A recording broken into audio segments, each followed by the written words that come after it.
Okay, Mr. Eric, welcome. We are in your casa. I actually have pretty nice memories here because I stayed here like for 1 month, 1.5 or something like that. Yep. First of all, I would like to introduce you because you are a very special friend, and I would like to I wanted to have the first conversation with you because I know that you are running successful businesses, that we are pretty good friends, and you are kind of the reason why I stayed in Medellín and why I live here right now, because I used to live in Bogota. I was literally worried about to go to Medellín and to live here or to stay longer, because I was kind of that person who check everything online and YouTube videos. And I remember that one guy got beaten like 2 times in 1 week in Medellín, and I told you, bro, no way, I'm going to live there. But you actually show me like different perspective, which I really appreciate, and was kind of actually fun night. That after actually Bogota, when I used to live there 8 months, I moved here actually to your place, which I really appreciate. And Unexpected roommate. Unexpected roommate, right? No, but it was awesome. We actually met first time, and then you offered me the place, right? At the time, it was maybe after like 2 weeks or something like that. But it was actually a fun part because we had a lot of things common, and we started to play paddle and so on. And I was like, actually, fuck, I actually like Medellín more than Bogota. My plan was actually to stay only 2 days. That's right. You remember, right? Yeah, I remember. The 2 days turned into 5 months and counting, right? Yeah, I think I came here. It was April, something like that. Yeah, I think so. Yeah.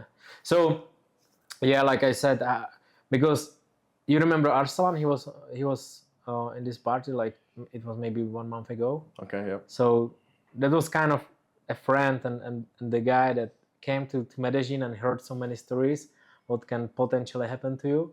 And I was literally the same person before, like you see everything online, everything is wrong, and especially a lot of people in my country, they are worried to go to Latin American countries, let's say, like Brazil, Bogota, Medellín, and whatever, because like they are worried what can happen to them. But so far, all good, right? Do you have like any bad experience so far in Medellín? Well, for me, nothing terrible. Obviously, I think there's a bad reputation that this place has, or that people think about before they hear from friends. They maybe see online a story, for example. But I think once they come here, experience the lifestyle that's here, they see for themselves, they usually have a change of perspective, which was what happened for me, happened for you, happens for a lot of our friends. The thing is, like, I believe that we don't have bad experience because we literally go just to play paddle. We go to the gym, and the other things what we do, we always like take Uber. We don't walk around. Even like we are in Poblado, it's kind of the safest area in Medellín.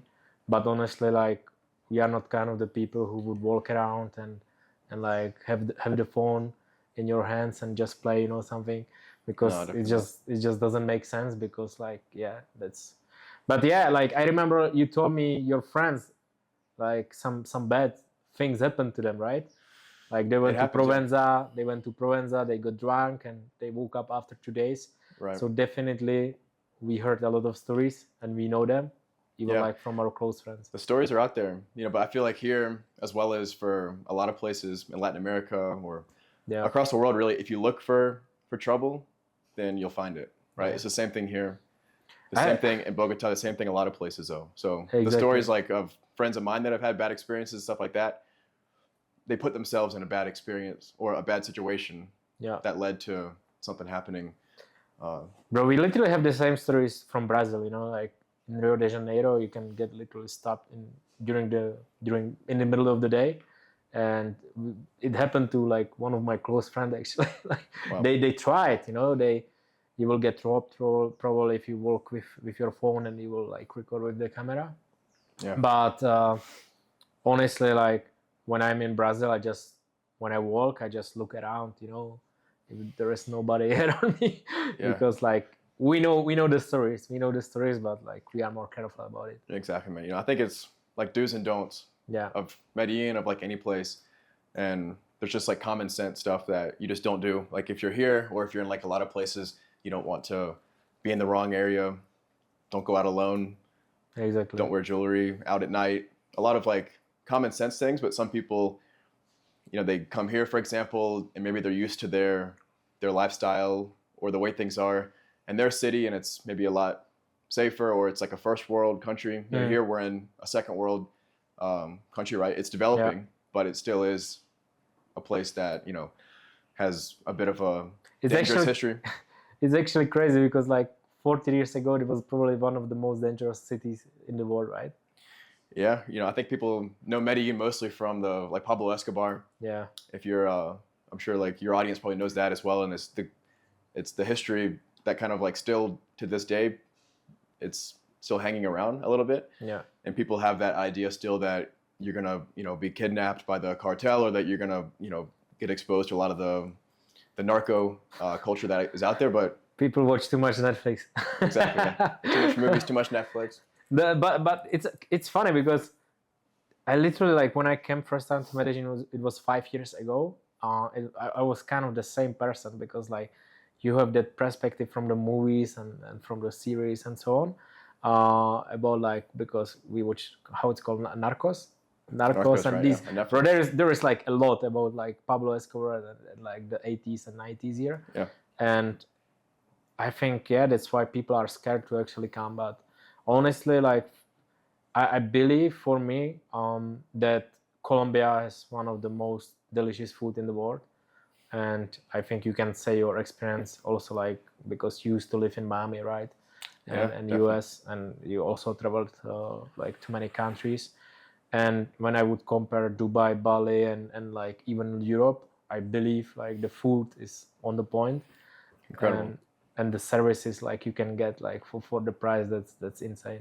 Yeah, no, it is. And that's one of the reasons why, you know, doing a talk like this is, you know, kind of like a negative thing for me, because like it's a secret right now. I feel like that this place is like not really on the map as much. So, you know, I'm trying to keep it a secret, right? And not let everybody know. But man, it's you know, for me, I think it's the best place that you can live for the value, for the lifestyle that you get. Obviously for everybody, it's different for what they're looking for, but you know, like you said, with the service, like right now, it's definitely a lot more popular than it used to be 5 years ago. Or for me, I visited, you know, 4 years ago for the first time, and even now you see like so much changing right now, which is great. I mean, you're actually the first person who show me everything what's possible about the services that I want to talk actually in one video after, and kind of show all the services you can order home, because it's kind of crazy. Yeah, we got like best chef. Actually, it's funny because it's even cheaper than in Rappi, or if you would order it like from, I don't know, restaurant or something. The barber coming to our place, right? That's perfect. The price is also like, I don't know, $12, not even with a lot. With it's the a lot Uber. less than what people are thinking that it should be, or that they're used to. Yeah, exactly. So it's like the things I value the most, because when you have kind of the routine and you know it the best, because like you work online like all the entrepreneurs here in Medellín, and I believe if you can just focus on your work, and you are able to outsource kind of these things, because in my country, for example, if you want to go to the gym, you're gonna spend 30 minutes in traffic, then like you go back, then like you need to cook probably the food, because I don't even know if somebody has chef in my country who is coming with the food every day. No? It's not even like common, you know, like in my country. In US it is, but the price is like a lot more expensive. 100-200 a day or something like that. At least, yeah, or more. Is crazy. And that's the thing here that you get, is that, and obviously for everybody it's different as far as like what they think is important, or like the things they're looking for in a place to live. But man, here it's like you get so much for the cost. And I think people probably know that, you know, for example, like South America, Colombia is cheaper than if you go to the US or a lot of places in the EU. But I think the thing here is that you get like a lot of very high quality service. Not just the fact that it's cheaper, but you get people who like really care a lot about the work they're doing. You you get high quality, people who are going to attend to you in restaurants and for the services like you mentioned. So, that for me is like something that I love a lot, is like the quality of the service, not just the fact that it's cheap. Exactly. I mean, I love I got literally sick like 3 days ago, about it, and the doctor like came, the IV for the vitamins and so on, and it's actually crazy that in my country it even costs maybe like $100, 120 I think, one session. Here is like not even 50% of the price, but even like the service, it's amazing that they literally come to your home, they do the service and so on, and I value that the most actually. That's, for me, it's kind of hard to leave Medellín after that, or like I don't even think about it right now, but honestly in the future I would love to have the same setup like we have now. Yeah, man, it's easy to get spoiled on that as well, right? Exactly. And then you go somewhere else and like you're traveling and like you got to figure everything else out all over again. And no, that's one of like the best things here that I value a lot, is that you can set up your lifestyle in a way where you can focus on your business, or if you're vacationing, whatever, you can like do that. Yeah. But it's very easy and affordable to get all the things that you need. You can, buy back your time cheaply, which for me is how would you compare living in Miami and Medellín? What are the positives and negatives for you? I was in Miami for several years. It's definitely different. A lot of ways, some, good, some bad, right? I think that in Miami, it's easy to get caught up in a bit of this kind of like chasing attitude, this like chasing mindset, just because you're surrounded by so much, visual stimulation all the time. There's always, people there. I think the attitude of people there is a little different as well, similar to like a Dubai kind of area. People are very much in competition with each other in different ways, and like not directly maybe where they're confronting you for stuff, but you kind of feel that a lot, and that just kind of the energy of the city there is way more expensive as well. So you can get caught up in this kind of mindset of like trying to upgrade your lifestyle, upgrade your everything, go out to nicer places, and quickly you can start spending a ton of money and kind of losing touch as well with yourself. I think on like a personal standpoint, and like maybe become a little bit like off balanced, off centered. I was feeling that, which is why I wanted to make a change and leave there and then move here. And here, like I definitely feel like you can get a lot more into that routine state. You're not as exposed to all those things that you might be exposed to in a bigger city like that. And here there's also beautiful nature a lot everywhere, which you're not going to get that in a lot of big cities with that feel. So they've kind of built the city into the nature here, so you feel a lot more of that kind of sense that you're grounded in a way. I mean, we are kind of in the jungle, right? Literally, yeah. You drive 20 minutes out of the city and you are in the jungle. So I feel a lot more like it's the best part. It's like it's surrounded by mountains all around, and like you go 2 hours and you are in Guatapé, which is like our kind of favorite place for doing like water sports and just enjoy the lake and so on. So it's like amazing that also like the flight tickets to other cities, like if you want to experience something different, it's like, I don't know, $20, and you can just literally go around, which is also like pretty good. Oh, it's crazy. And here there's it is like the access of travel, the access of like doing other things outside the city.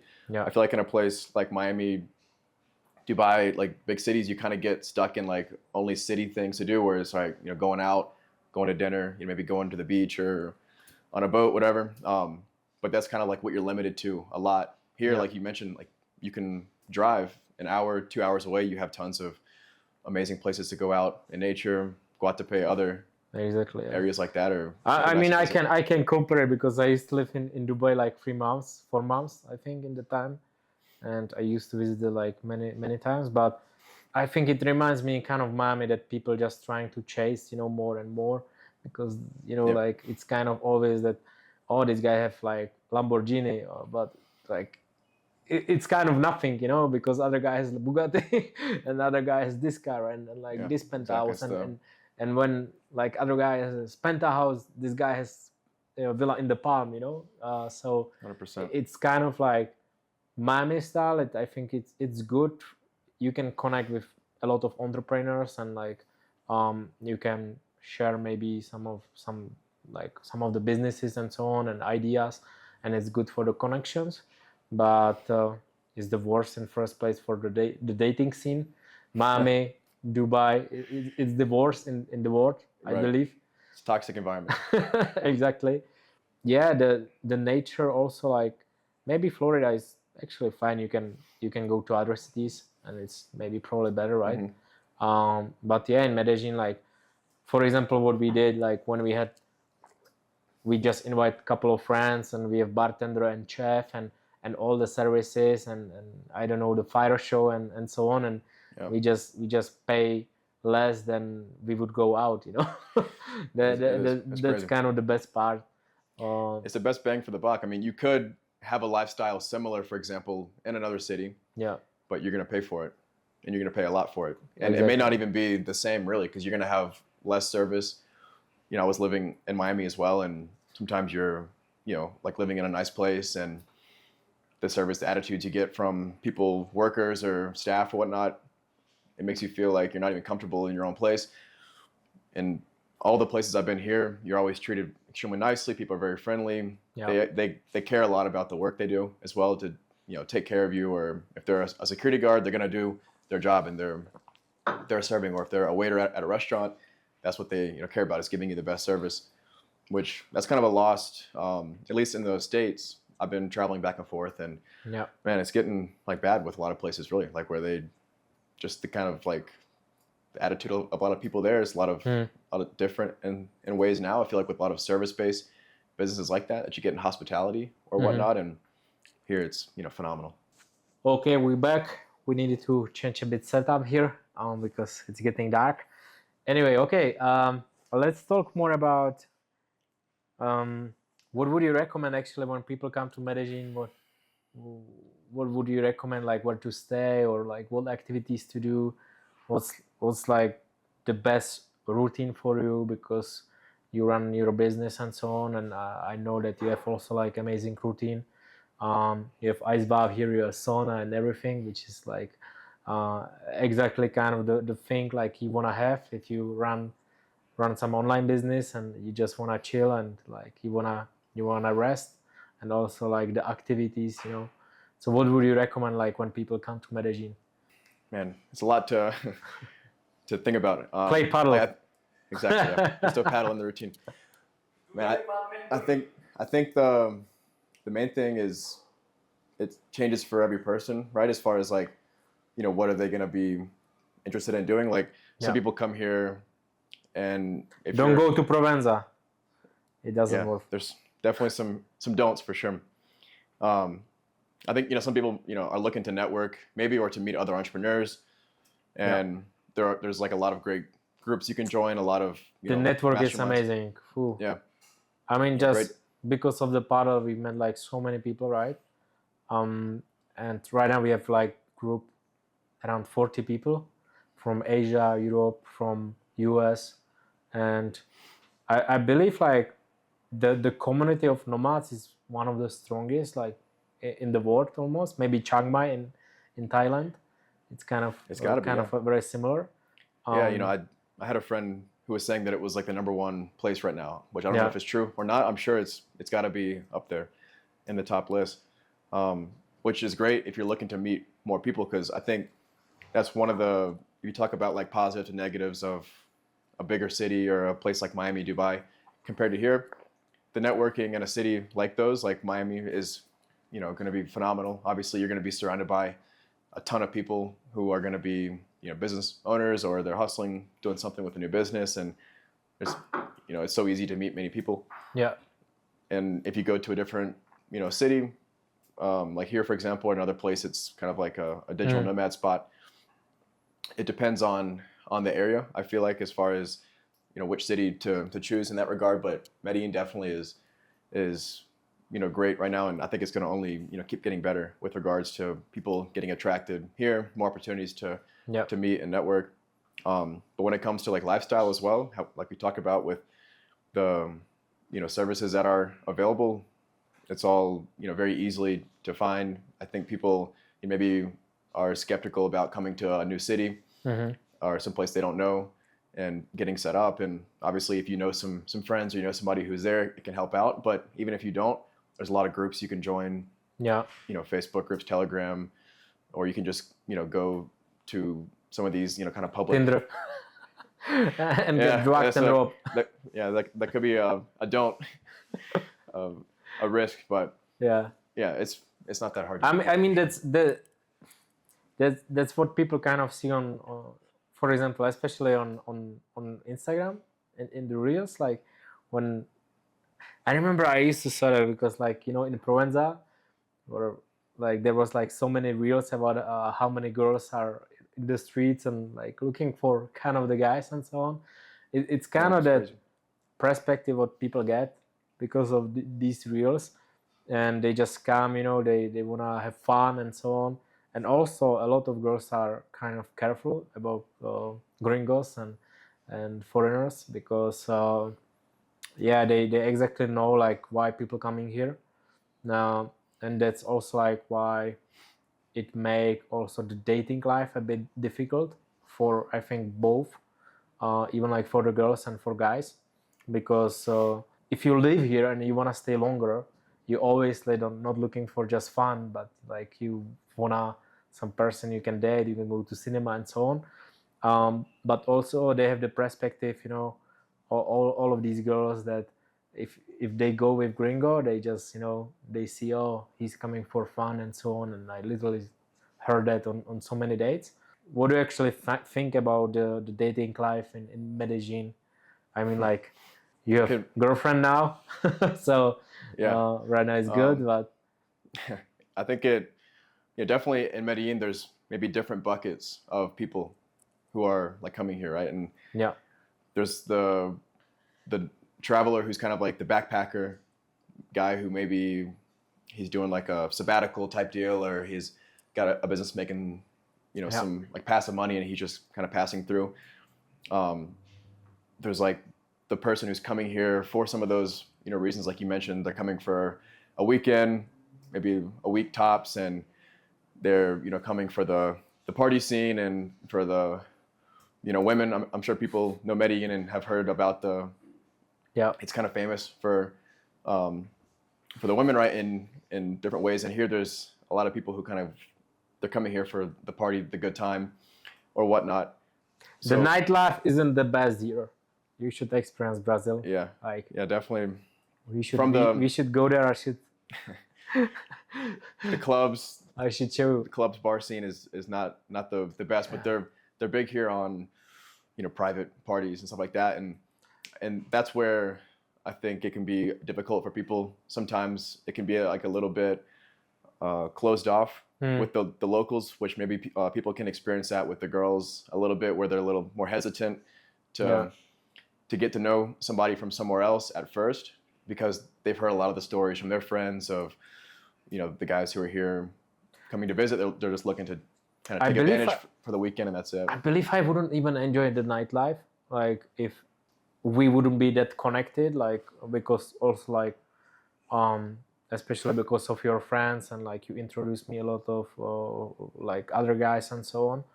We enjoy the most to have the parties kind of, or have fun and play the games, in the house, in the penthouse, and just invite like all other friends from Medellín and other countries and so on.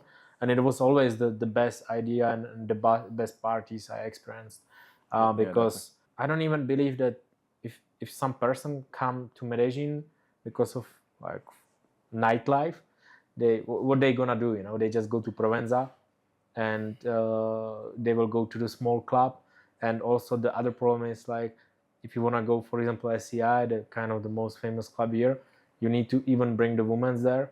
Otherwise they wouldn't let you in. So that's other issue. So like, what you can do, you will come like a backpacker, you are not connected at all, and you just like go to Provenza, have a beer and so on, and like I believe you won't even enjoy it much.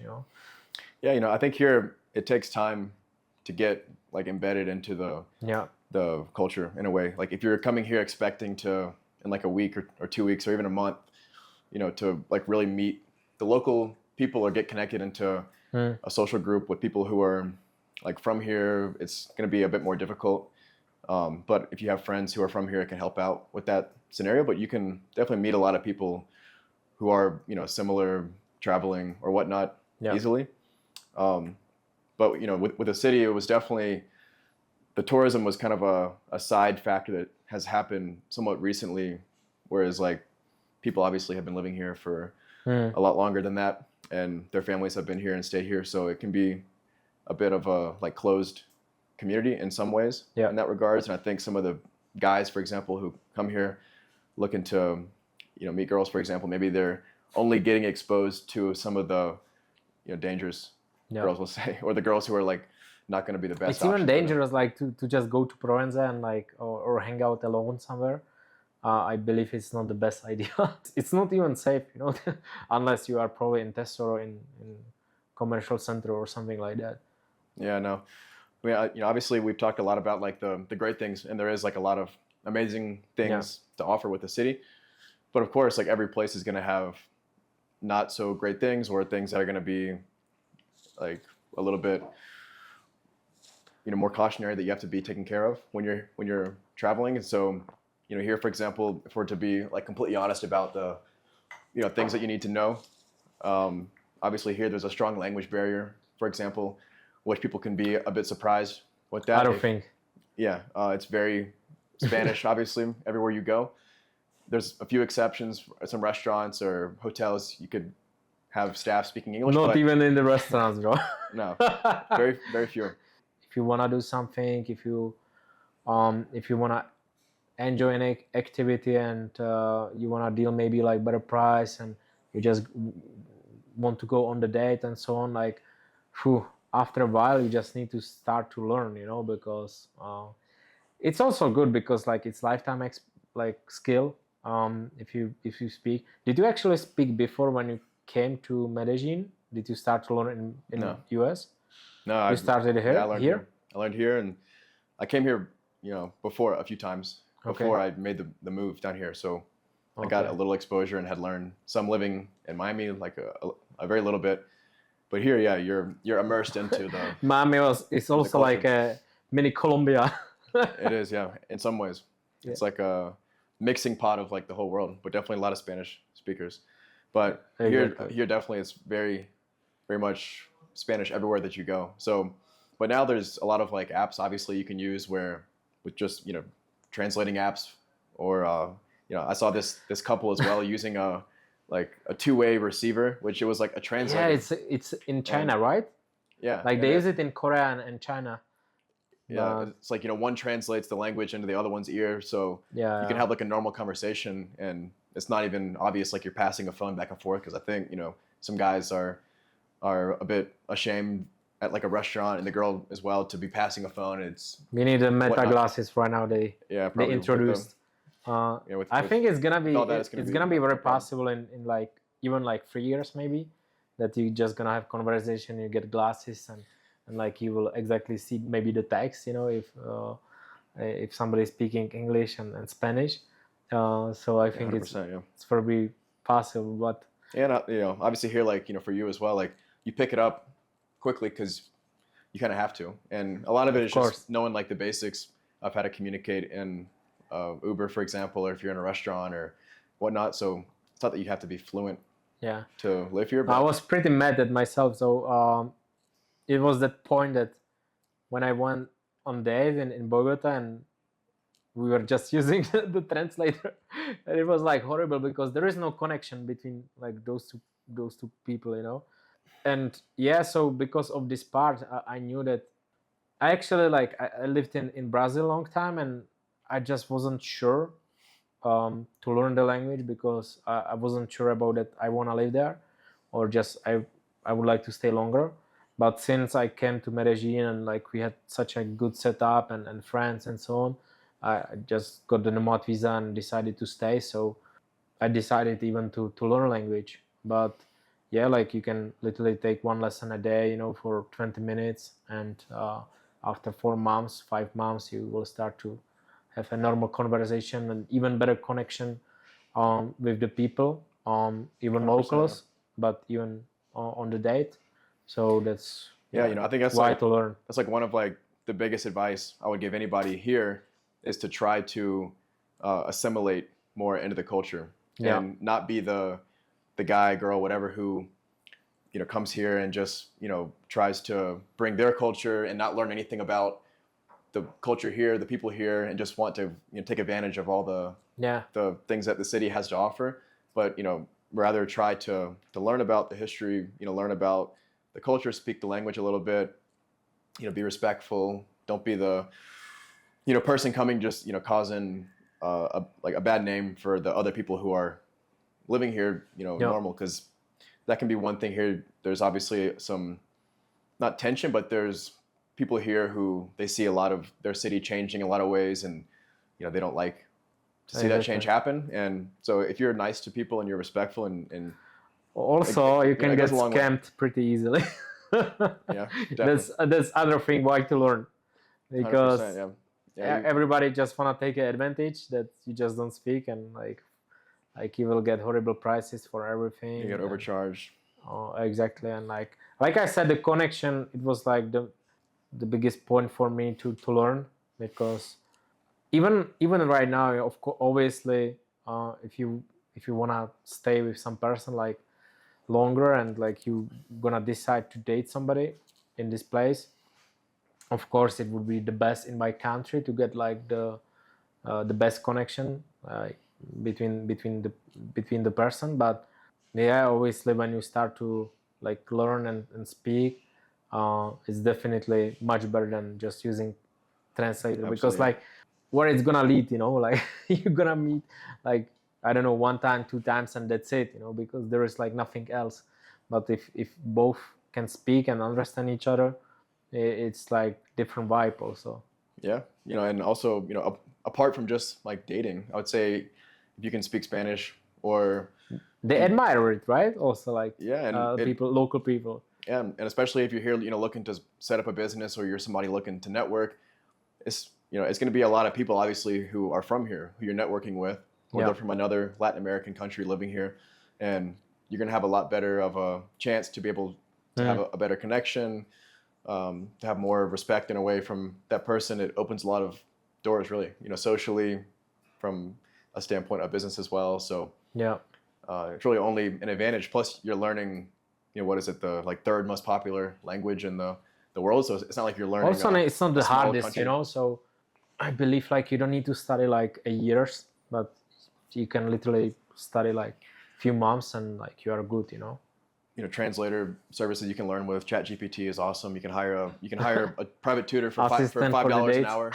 Yeah, you can have your life set up pretty nicely as well. It opens a lot of opportunities. Okay, so it's kind of about living in Medellín and our experience and so on, and about the services I will talk in like single video, where I would like to mention everything. But I would like to move also to the business part. And I know that you do very successfully Ecom. You run 6 brands. Right now, like 3 main brands. I had 3 main. 2 other businesses I was running, but have since sold those. Okay. And now I'm focused on those. Because there is a lot of people in my country that they don't even know about all of these online businesses they could potentially start or they could do. Ecom, actually, I know maybe one friend, he did like actually build the pretty successful Ecom store, but it was like 2017 and he ran it like until now. But honestly, there is not many other people I know in that industry. What I like is the range of the businesses that when I met so many people in Medellín, especially Asia, Europe, United States and so on. If I would live in my country, I wouldn't even heard what is appointment setter, like how to run solar business, how to run TikTok creativity program, because these businesses are not even in my country, or like it's not. Maybe some of them are possible to run.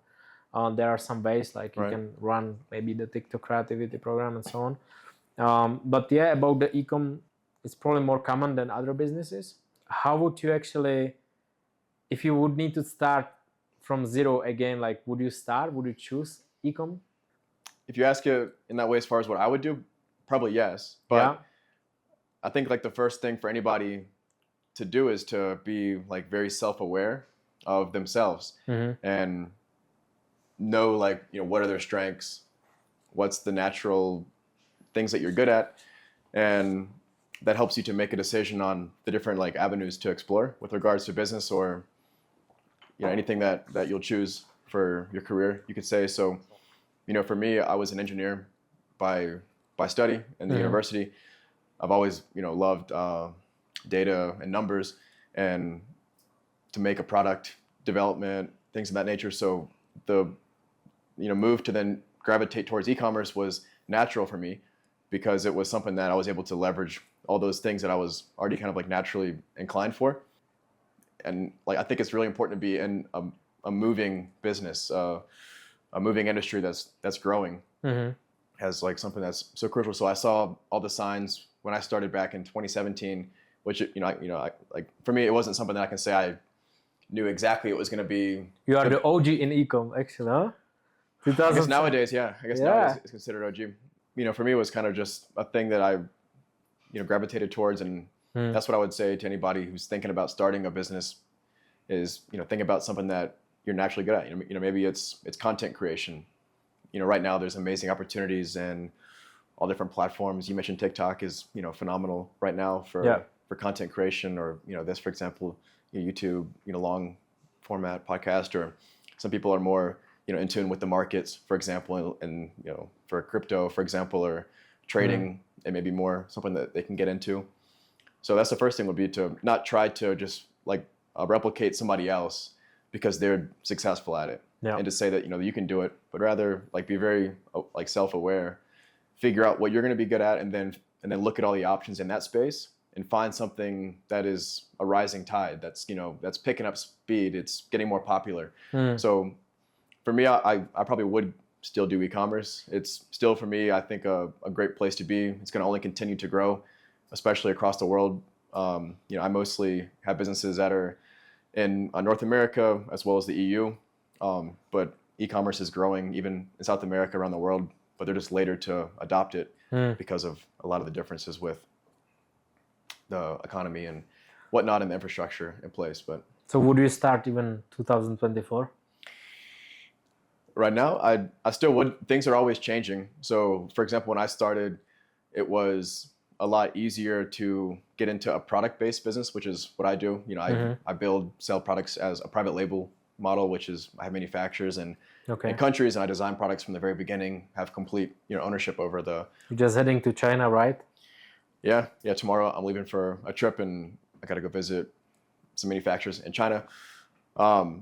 So that's definitely one thing that is something to consider as far as like, you know, where is this industry moving to? E-commerce is a great place to be in for certain people, but it's not as easy, I would say, to get into a product-based business as it used to be.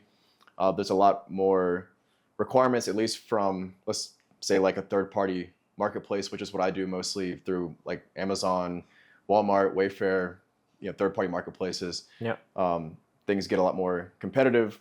It takes a lot more knowledge to get into, but right now there's more data, there's more ability to be able to make good decisions than it was when I first started. It was kind of a bit of like a Wild West scenario when you're trying to figure out what's happening in a given market. You have a lot more access to tools and softwares and things to help you out, but you have to be able to use those correctly and make smart decisions, and you can get in trouble if you. I believe also like there was the wave of e-commerce like 2017, 18, and so on, but it was probably easier. But on the other hand, there is so many AI tools right now, even like use it for your business probably, right? Which can, I know that you can literally put it just prompt, and you can just buy prompt with ChatGPT, and you can literally start your website within like few minutes, like seconds and so on, and it's gonna build just for you, and you just can implement like few other stuff and so on.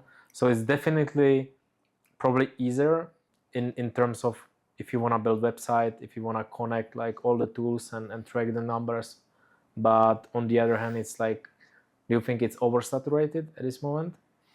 I think it's just gotten a lot more professional, I would call it. So, it's not oversaturated. It's just that the people who are still in business right now and who are doing it are a lot better than they used to be. So, and there's a lot of companies that have kind of come in and have bought up a lot of other companies and have rolled in, let's say, their operations and way of doing the business. And it's just made it a lot more professional, where if you're the guy coming in without the knowledge and the understanding and you're taking things not as serious, then you're gonna have a hard time competing in the marketplace. But it's not, I would say, oversaturated with too many people or whatnot. It's just the dynamics have changed, just like they do in every business, I feel like. So it's just now there's different opportunities. Like when I first started, there wasn't TikTok.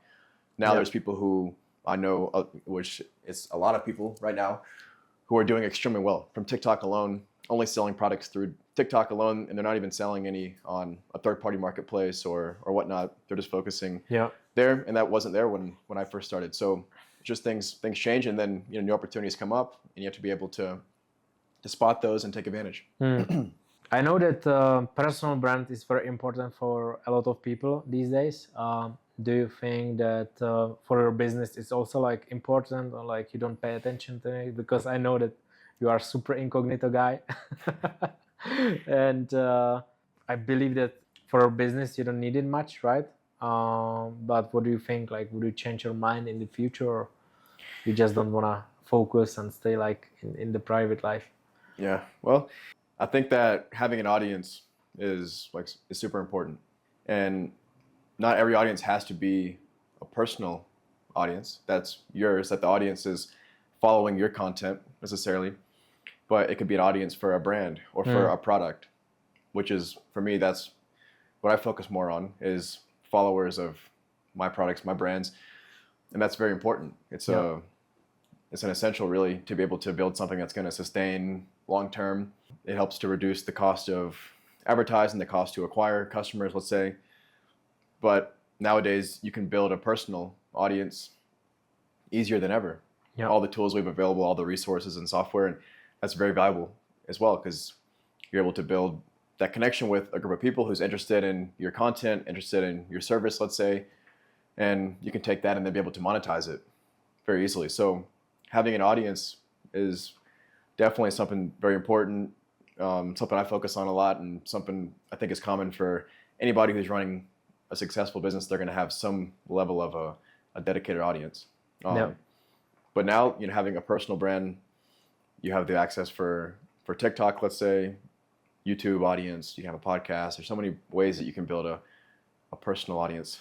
I can see the kind of the best benefit of it is like you can literally sell kind of anything. Maybe in the future you will just change industry and so on, or maybe you just start to sell like digital products, or then like you start Ecom, you start your brand and so on, and you can like kind of move your audience to different, like, let's say, niche.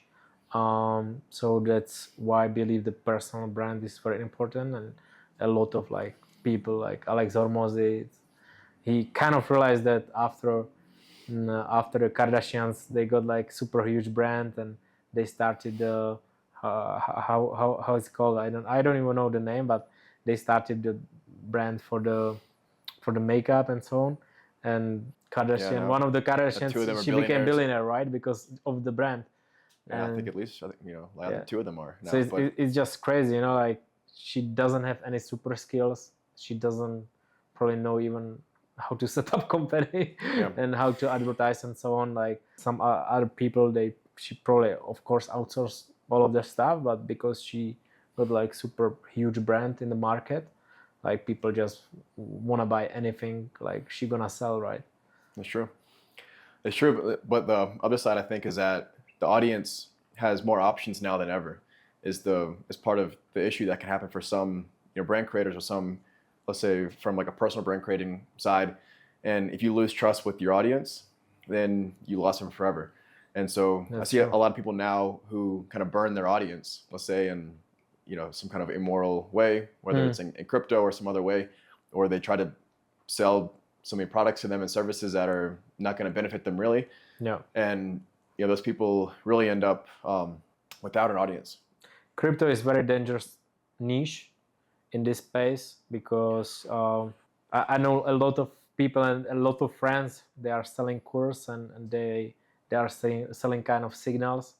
But the problem is some people can catch like good trades or like good coins to buy, but then like new people coming because, oh, we made like this kind of profit and this, and they share, of course, the success on the market, but they won't share the bad stuff. Yeah. And some people just come and they will lose, and that's how these actual people who are selling course and so on, they just lose their reputation like very fast. Yeah, for sure. For me, at least, having a long-term mindset on things is the mindset that I take. And with that, obviously, people have to trust the product that you're selling to them. And if you sell them something that doesn't work, then nowadays you'll definitely pay for it. Now there's more ways now than ever than to verify the quality of a product with rating systems, let's say, or with online reviews, or if you have a personal brand, there's forums and comments, and people are voting right now with their attention, and it's a battle for attention. You pull up your phone on any app, and there's so many businesses that are competing for that person's attention. It's very valuable, and so you really have to be putting out great content, something that's going to be unique, and then conduct yourself with honesty and integrity. And the people who just look to take advantage of a situation for a short-term trend, they may make money in the short term, but they're going to end up without an opportunity very soon. Sure. So. Okay. I think we kind of were talking about all of the topics I just wanted to mention for our audience. On the start, actually, we are talking about Medellín, about living here, moving, and so on. I think people might get different perspective right now after they will hear this kind of interview. Yeah, I hope so. Because I know that there is a lot of people, they are very, very skeptical to just come to Latin America, especially to Medellín. And also the business-related topic I wanted to mention, because I know that you're doing pretty well with your business and so on, and maybe some people get some inspiration from it. So thank you very much for coming. I hope so, yeah. No, thanks, for our first interview. I appreciate it a lot. And hopefully you will have safe flight tomorrow to Italy, right? Italy, then China. It's a mix of business with vacation. So, man, it was great. It was good to break the ice as well. So maybe we'll have to do a part 2 here if you can convince me. I will take care about the house. Colin is staying, right? We'll have to have a housekeeper when we're gone. Somebody to monitor everything, make sure that you should. The Colin's not getting in trouble. Buy some cameras, yeah. Exactly. Okay. No, man, but it was great. Thank you very much, and safe flight tomorrow. Awesome, man. Appreciate it. Ciao.